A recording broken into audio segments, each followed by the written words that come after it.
Bonsoir à tous, bienvenue dans votre émission La Réunion, on est là. On va ouvrir une page politique, mais sous un angle particulier. On parle de la présidentielle, c'est dans Causement Réunionnais.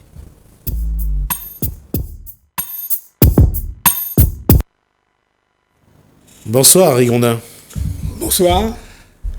J'ai dit sous un angle particulier de parler de la présidentielle. Oui. Le regard qu'on porte... c'est vraiment particulier parce que la présidentielle est passionnante. Et qui rend la présidentielle passionnante? C'est Éric Zemmour, bien sûr. Pourquoi il rend la présidentielle passionnante? Déjà, il pose la question civilisationnelle en priorité, alors que ce n'est pas le vrai problème. Mais en posant cette question, nous, les Réunionnais, ça nous met en avant. Je vais quand même revenir sur le mot utilisé par Harry Grondin, civilisationnel. C'est Zemmour qui l'utilise. Quand il dit ça, c'est que actuellement, et c'est vrai que lorsqu'on voit une de ces phrases qui dit je ne veux pas de kebab dans tous les villages de France, ça... Bon, voilà, on peut très bien avoir un kebab, une baraque à frites et un camion-bar avec rogaille saucisse. C'est ça la France. Et là où il pose un problème, pour lui, ce problème de remplacement, c'est un peu comme un virus pour lui. Moi je lui réponds, on a le vaccin. Le vaccin, c'est la réunionisation. Donc, c'est là qu'il devient passionnant parce qu'il nous met en avant. Et là, il nous tend une perche, nous les Réunionnais. Je dirais pas la créolisation, mais la réunionisation, qu'est-ce qu'il dit? La France n'a pas dit son dernier mot. Elle se réunionise. Il a oublié la suite de la phrase et moi je lui apporte ça sur un plateau. Je crois que c'est un paradoxe de le dire de la part d'Éric Zemmour qui est un... Ah mais il est passionnant. Non, il est... Pour nous, il est très bon. Et surtout, c'est un puits de savoir, donc... Oui, mais il a besoin du dictionnaire parfois. Mais ce qui me surprend souvent dans cette situation-là, c'est de voir que il a une chose, c'est qu'il dit les choses souvent comme il le pense, comme il les bien. pense. D'accord? Mais on ne voit pas beaucoup de solutions dans son... Il fait beaucoup d'analyses, de constats et d'analyses, mais il n'apporte pas pour autant des réponses. Et c'est nous qui apportons la solution. Puisque lui, il trouve le virus, on a le vaccin, la France n'a pas dit son dernier mot, elle se réunionise, et si on observe, s'il vient à La Réunion, il verra bien que la France, si vous mettez des enfants dans une classe, ces enfants grandissent avec, il finit bien par faire l'amour, comme je dis, et faire d'autres enfants. Et c'est ça la réunionisation. Et c'est aussi simple que ça. Donc, il n'y a pas de problème. Mais il pose bien la question. Et, au fond, quand il pose les questions, il fait peur aux gens. Il fait peur il fait peur pour lui le mélange qui se paie en France, qui se fait. C'est un peu comme si il faut le contrôler. C'est naturel, il faut laisser faire. Oui. Ça, c'est la question. Il n'y a pas à contrôler. Lui, quand il a posé la question des prénoms en France, et entre autres, il a critiqué le prénom de Johan Bardella, qui est actuellement le président du Rassemblement national à la place de Marine Le Pen. C'est Jordan Bardella.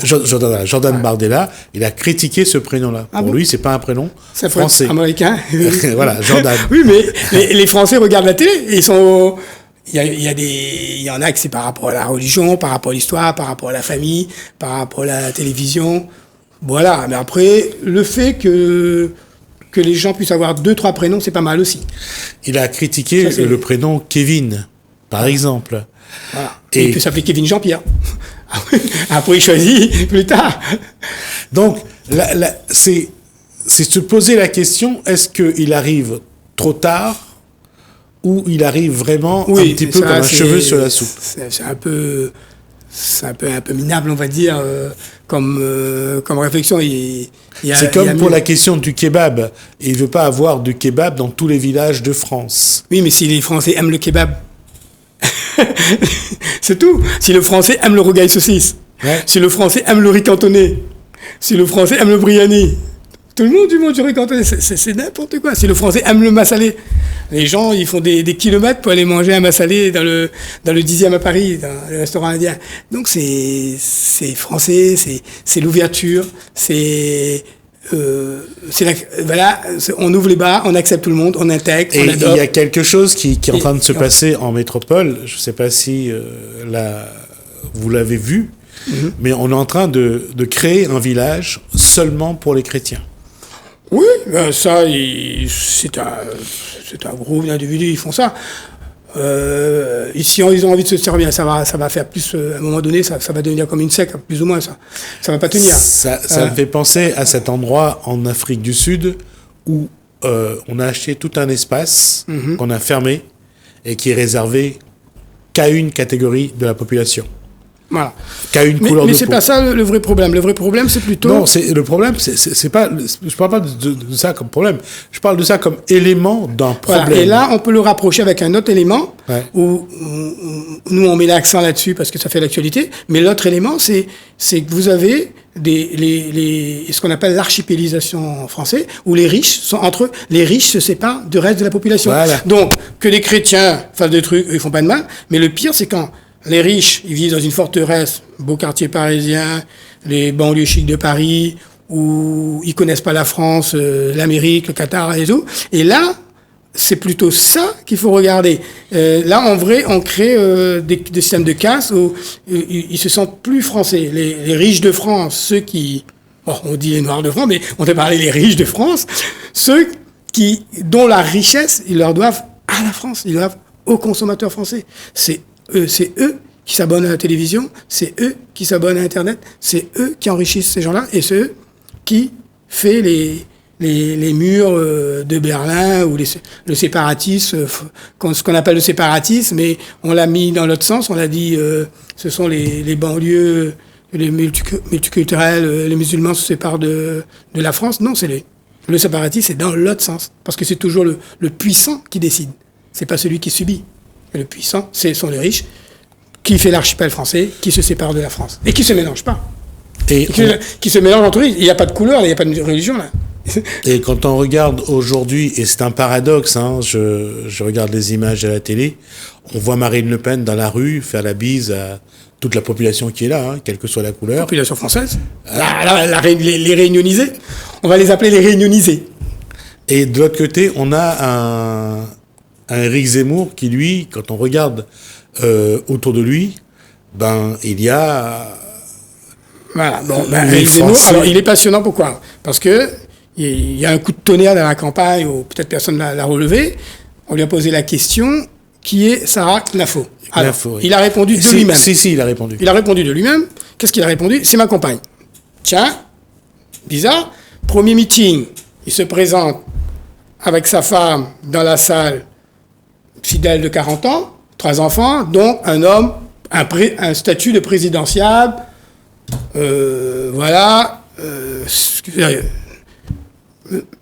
interview télévisée, tiens, alors soit il est polygame, soit il va nous proposer un programme de polygamie en France, ça peut être intéressant, ou soit ça dépend. Non, de la part d'un homme politique de ce niveau, c'est un message de dire je suis toujours avec ma femme et j'ai une compagne. Donc ça s'appelle la polygamie. Donc ou je suis en instance de divorce. Donc la campagne devient un théâtre, une scène pour que je m'exprime mon amour pour Sarah. Je vais divorcer. À la fin, ça va déboucher sur quoi ? Sur un livre. Mon amour présidentiel, et c'est un peu comme si, comme un acte manqué, il veut pas aller au bout. Ça veut dire aller au bout, ça aurait été aller au bout avec sa femme, de 40 ans. Bon, après on verra comment les Français... Et j'ai observé, depuis qu'il y a eu cette rumeur, il était à 15% en décembre, il est descendu à 11% en janvier, et là il fait que taper sur Marine Le Pen pour essayer de remonter. Et il a plus d'idées, il n'a plus de projet. Son projet, ses idées, c'est de taper sur Marine Le Pen. Donc, monsieur est amoureux. Comment gérer tout ça ? Et lui, qu'il aime citer Général de Gaulle, vous voyez le général mettre enceinte une fille de 28 ans en pleine campagne électorale. Donc, voilà un petit peu Zemmour. C'est un personnage du roman. Pour moi, c'est un personnage du roman. Ouais. Il le vit. Il vit la campagne comme un personnage dans un livre. Pour moi, il est en train d'écrire un livre. Et il utilise la campagne, et en même temps, il entraîne beaucoup de gens là-dedans, et voilà, quoi. Mais en même temps, c'est pas mal. Il a créé une campagne passionnante par rapport à toutes les questions qu'il pose. Une chose, pour revenir sur ce que disait Harry Grondin, le général de Gaulle est sans doute le seul homme d'État à ne pas avoir eu d'affaires extra-conjugales pendant la... Après, c'est pas dérangeant. Non, si, c'est dérangeant. Non, mais si on ne sait pas... Non. Mitterrand, on ne savait pas. Quand il a géré. Après, on l'a su. Oui, mais il fait rien. Mais au moins, il a fait son boulot, il est resté digne. Non, c'est pas sur le boulot. Là, je parle de l'image de l'individu. Bon, pour moi, Mitterrand, il a bien géré la situation. Oui, je ne dis pas le contraire. Même Chirac, il avait une femme de 40 ans, il est sorti avec sa femme de 40 ans, le problème, après on lui prête des aventures, mais ça c'est un autre problème. Mais vous voyez Chirac en pleine campagne électorale, et Jospin, on a dit qu'il était tellement, lui il était trop amoureux pour être président. Donc vous voyez, c'est... Prenons le cas de François Hollande. Le cas de François Hollande, c'est différent. Lui, il s'est présenté comme un couple avec Valérie Taylor, et après on a découvert qu'il était amoureux de Julie. Donc il y a eu trop de prix sur la marchandise là aussi. Et ça n'a pas traîné, c'était avant que le quinquennat s'est mis. Il aurait pu tenir au moins le quinquennat, et puis, vous voyez. Donc c'est un peu comme si qu'on a affaire à... Maintenant, on invente un terme pour les adultes, on les appelle les adolescents, les adolescents. On aurait un peu des présidents seniors-laissants. C'est des seniors, mais qui continuent à se comporter comme des ados. Voilà, je prends ma moto, je vois ma copine, je mets une nana enceinte, j'utilise pas la capote. C'est vraiment des seniors laissants. Et la France, avec tous les problèmes qu'il y a, est-ce qu'on a besoin de ça ou pas? Je crois que la Zemmour, il s'est un peu décrédibilisé. Il a son statut de président en a pris un coup, à mon avis. Là, n'importe qui va lui dire, vous voyez, le genre, à un moment donné, ça va lui tomber dessus.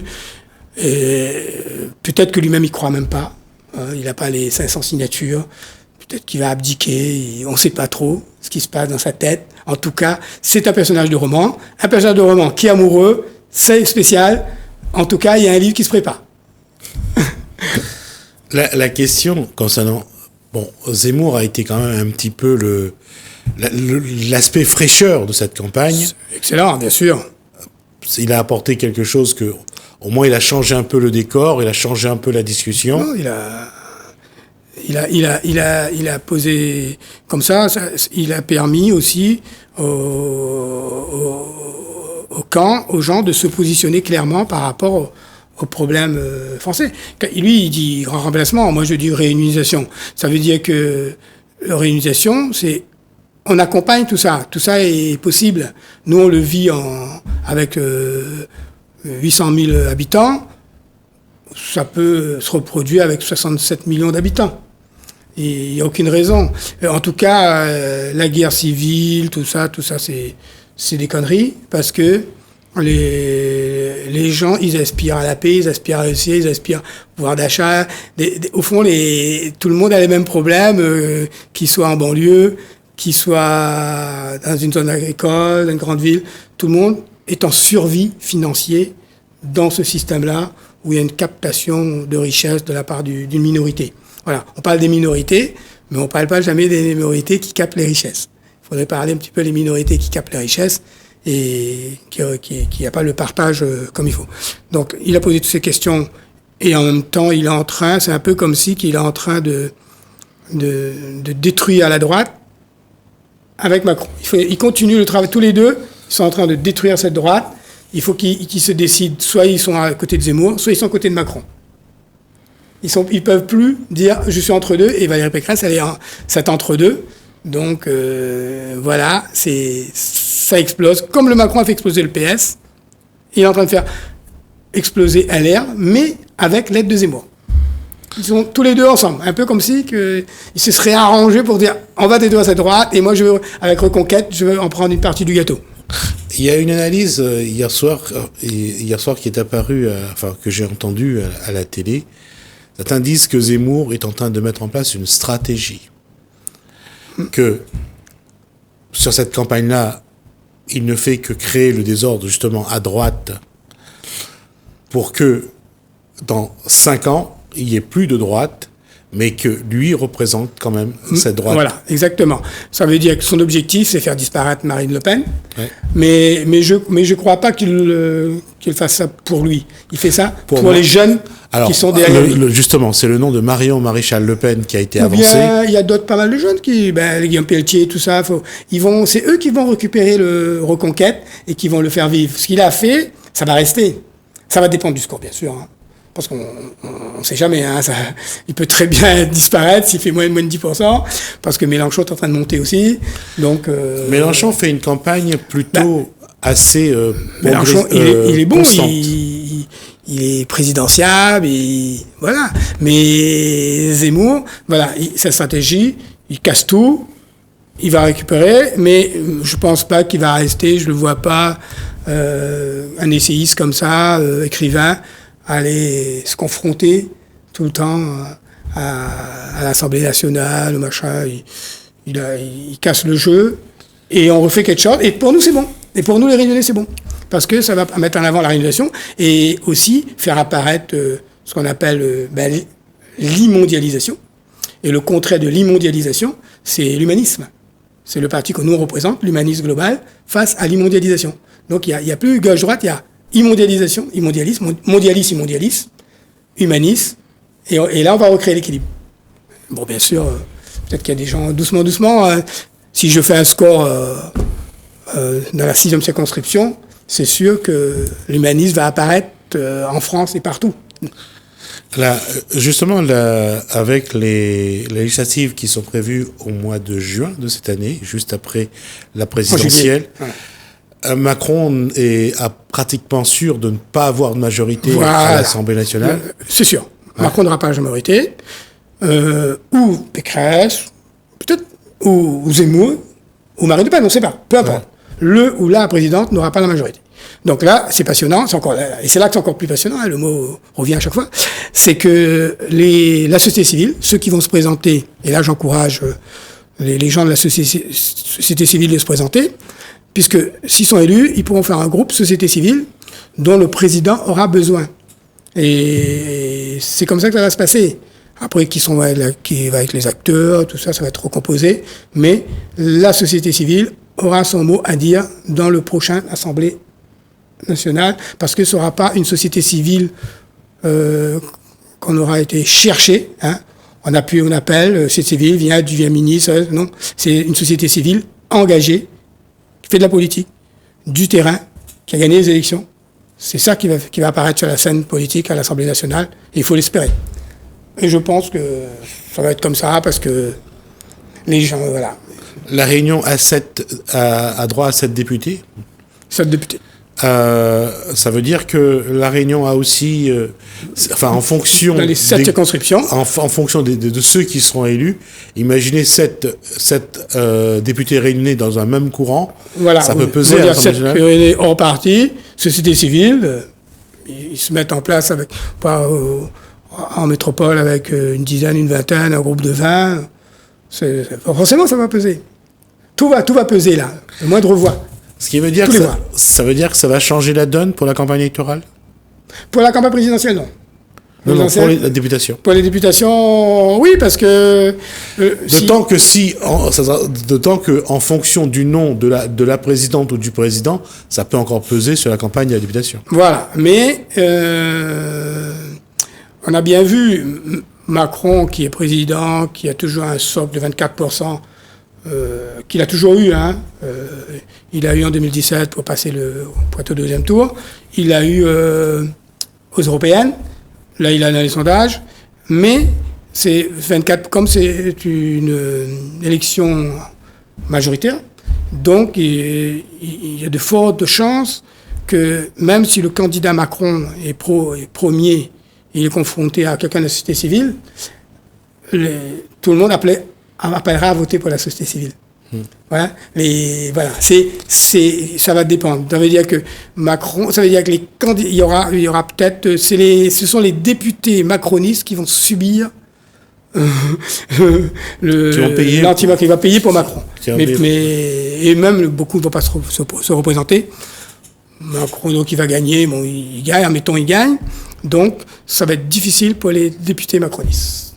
Donc, ils vont même se dire non macronistes et peut-être qu'ils vont se présenter en tant que société civile. Et après, ils vont se faire Macron compatible. Ouais. Donc, il reste. Je vois ça comme ça. Donc, mais il aura quand même. Il a 300 députés. On va dire, il va lui rester entre 150 et 200, peut-être 150, peut-être 100, on ne sait pas. on verra ça donc, en tout cas. C'est passionnant. Et la question se posera aussi, la Réunion choisira quel président? Quel député? Et quel député? Ah oui, ouais, quel président? Oui, ici, bon, il y aura Mélenchon et Marine Le Pen qui va être devant. Soit Marine Le Pen, soit Mélenchon. Zemmour, il sera même en 4e position. Il aura son score, mais je pense que Macron sera en 3e position. Mais Macron n'est pas sûr d'être premier ici. À la Réunion. Je pense que ce sera Mélenchon. En plus, Huguette Bello soutient Mélenchon. Donc, c'est Mélenchon, Marine Le Pen. Ça a été comme ça en 2017 de toute façon. Ça a déjà été comme ça. On va voir ce que ça donne. Ça sera donc... Au fond, on fait l'impasse sur la présidentielle et on s'occupe de la députation. On aura l'occasion de revenir sur ce sujet, Harry Grondin. On verra un petit peu avec comment plaisir. Se prépare la députation. Merci en tout cas, Harry Grondin, donc, pour cet échange. Nous, on va passer à autre chose avant l'autre invité.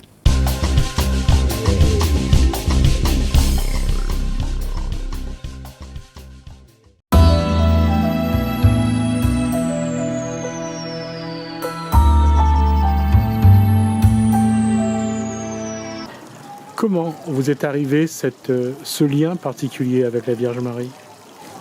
En fait, ce lien, je ne l'ai pas choisi. Voilà, tout simplement, je crois que le temps de Dieu n'est pas le nôtre, et son appel non plus.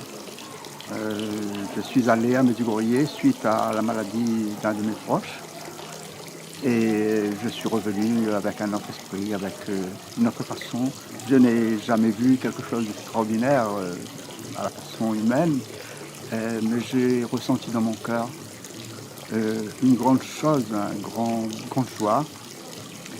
Et lorsqu'on m'interroge et on me dit qu'est-ce que Dieu a apporté dans ta vie, et j'ai toujours cette même réponse, je dis Dieu a transformé mes jours ordinaires en jours extraordinaires.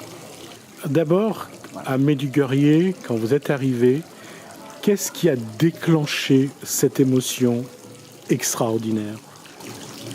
Medjugorje est une terre bénie. À Medjugorje, lorsqu'on y pose le pied, on se sent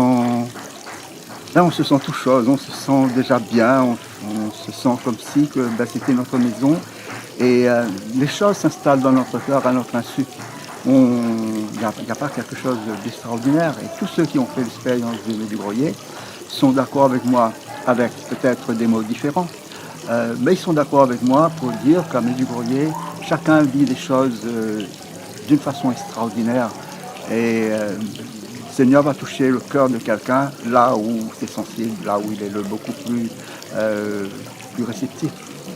À partir du moment où vous avez été touché, vous avez ressenti, qu'est-ce qui s'est déclenché en vous? Quelles sont les émotions qui se sont inscrits en vous, que vous avez ressenti tout au long de votre séjour à Medjugorje?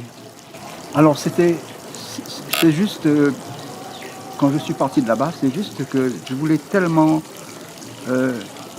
partager mon expérience. Or, ce sont des choses qu'on ne peut pas partager. Une émotion, surtout lorsqu'elle est spirituelle, on ne peut pas le partager. Mais j'avais tellement envie que d'autres personnes voient ou vivent ce que j'ai vécu, que dès que je suis arrivé ici, je n'ai qu'un seul désir, c'est de rassembler des personnes, de leur dire, écoutez, venez voir par vous-même. Et j'ai ramené des personnes improbablement qui ne seraient jamais parties en pèlerinage.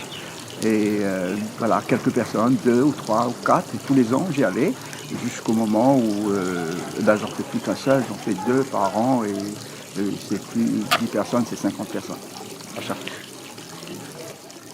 D'après ce que vous dites, aujourd'hui, il y a en vous un besoin qu'on ne peut pas décrire, indescriptible, indicible, de vous retrouver à Medjugorje régulièrement. Comment vous expliquez ça? Oui, régulièrement, parce que je crois que Dieu a inscrit dans notre cœur, dans mon cœur, à moi en tout cas, quelque chose sorte de comment on pourrait appeler ça, c'est une sorte de nostalgie du lieu, nostalgie est peut-être le mot, où on se sent bien et puis on est toujours. Alors moi, dans ma position d'accompagnateur, évidemment c'est différent parce que j'ai toute la logistique à mettre en place et le bien-être des autres à aussi accompagner, mais je pense que ça aussi c'est une mission que le Seigneur m'a donnée parce que par nature, je ne suis pas comme ça. Par nature, je ne suis pas du tout de nature à être en avant et voilà. On parle de Meddigorrier, mais je crois qu'il faut aussi mettre un visage, un nom, la Vierge Marie. C'est elle ou c'est Jésus que vous avez rencontré à Meddigorrier? En fait, les deux sont indissociables parce que Marie ne parle jamais en son propre nom. Elle parle au nom de son Fils. Voilà. Elle parle au nom de son Fils. Elle dit qu'il faut aller à Jésus. La Vierge Marie ne met rien sans Jésus. Voilà, il faut bien l'avoir compris. Et tous les messages de Marie à Meddigorrier nous mènent à Jésus. Comment, aujourd'hui, Joseph Técher fait un petit peu cette mission de dire aux Réunionnais, qu'il rencontre qu'il faut aller vers Jésus? Ben, je pense qu'il ne faut pas le dire. Voilà. Dans mon préambule, tout à l'heure, j'ai dit que l'amour ne se dit pas, il se vit. Et donner envie à quelqu'un de pèleriner ou de faire dessus le chemin qu'on suit, et surtout un état d'être qui donne à l'autre envie de le faire ou pas envie de le dire, ça ne sert pas à grand chose parce que la parole n'est pas grand chose si il n'y a pas derrière le moteur et tout ce qui remplit la parole, la puissance de l'émotion, de l'amour, de la tendresse, etc. La puissance de l'amour, de l'émotion, de la tendresse, ouais. C'est ce qu'a apporté Monseigneur Aubry en étant aujourd'hui lors de cet échange ici à la Bretagne avec vous. C'est sûr.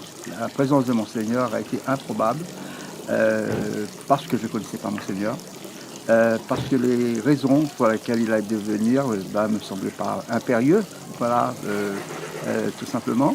Et il est venu, et ça a été une grande bénédiction pour nous, parce qu'il nous a montré une facette de Monseigneur que nous ne connaissions pas. Nous, on connaît Monseigneur, le pasteur des chrétiens, dans sa fonction d'église, mais on ne connaît pas le Monseigneur dans sa fonction d'être ce poète. Qui vit très intensément sa poésie et voilà, il est passionné de poésie, Monseigneur. Et je pense que c'est un peu pour ça qu'il est venu chez nous cet après-midi. La présence de Monseigneur Aubry chez vous, la construction d'un mausolée en quelques mois dans votre cour, qu'est-ce que Joseph Técher essaye d'inscrire dans sa vie, dans sa cour, dans sa maison, dans son cœur? Qu'est-ce qu'il essaye de dire à lui-même et aux autres? Rien. Je pense que je n'essaye pas de me dire quelque chose. Je vis l'instant présent. Et l'instant présent me commande de vivre intensément le moment que le Seigneur nous donne. Par exemple, là, situation sanitaire que nous vivons, je le vis très mal parce que je le vis très mal tout simplement parce que j'ai l'impression qu'on nous vole quelque chose et qu'on nous vole notre présent, notre moment. Et c'est douloureux parce que je n'envisage pas de vivre sans relation, sans pouvoir aimer et montrer aux autres qu'on les aime, sans pouvoir partager.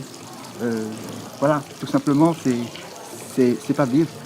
C'est pas vivre, ça. Qu'est-ce que Joseph Técher a encore à accomplir sur cette terre avant de rejoindre Dieu? Il ne m'appartient pas de le définir. Il ne m'appartient pas à moi de répondre ce que j'aurais à faire. je ferai tout ce que j'aurai à faire lorsque, si Dieu me donne encore la possibilité de faire des choses. Voilà, j'ai 81 ans et je peux encore faire pas mal de choses. Mais il aurait pu s'agir que je ne puisse pas le faire, que je sois malade ou que je n'ai pas la force, la capacité de le faire. Voilà, il ne m'appartient pas, et ça n'a jamais été par mérite, il ne m'appartient pas de définir ce que je ferai demain. Je ferai demain ce que Dieu me permettra de faire, et selon sa volonté. C'est ma dernière question, Joseph Techer. Quel serait votre message à vos frères de la Réunion, à vos sœurs de la Réunion? L'amour. S'aimer, tout simplement. Mais s'aimer vraiment. Pas se le dire, mais le vivre dans les yeux, dans les gestes, dans la rencontre et dans le respect de l'autre.